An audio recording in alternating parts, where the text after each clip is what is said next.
More about the TPN sales pack, specifically the offer to purchase. And Peter, now I want to talk about occupational rent and this vacant occupation. Let's start with occupational rent. What is occupational rent? Let's give a little bit of example of this. Say, for example, I'm the purchaser of the property and you're the seller.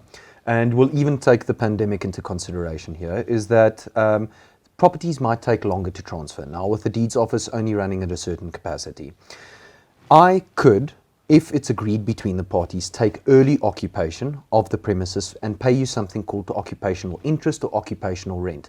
Basically, rental for the time period that I'm occupying the premises without being the owner of the property. So, Peter, what are the risks of giving the purchaser early access by way of occupational rent to the property?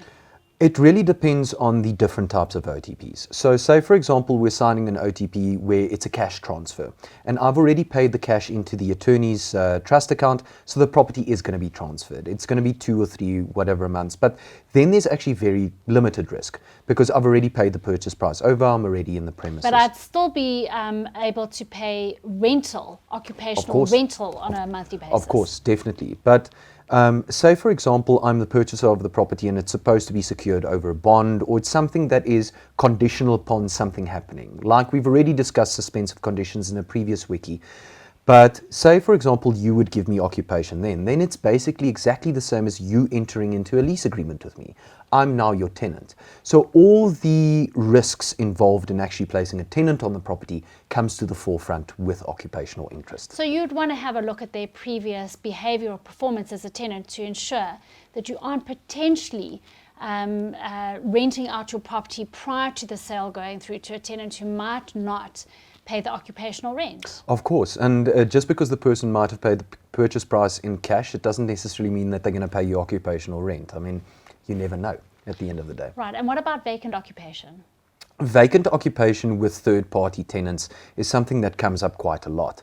So once again, it's the same transaction. You're the seller, I'm the purchaser, I'm purchasing it from you, but you've currently got a tenant in the property still staying there.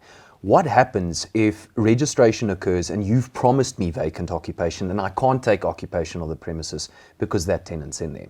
I could, technically speaking, hold the seller of the property liable so that he should evict that person from the premises. However, it becomes a lot more complex now because I'm the owner of the property. And as we know, the only person who's got locus standi or actually standing in court to evict is the owner of the property. So I might be able to claim the costs of the eviction from you, but I'll have to evict the person. Right, so even though you've got vacant occupation, there is still risks for the purchaser in terms of actually being given vacant occupation. Definitely. With mixing sales and lease, you're always going to open up a little bit of risk from the leasing perspective, definitely.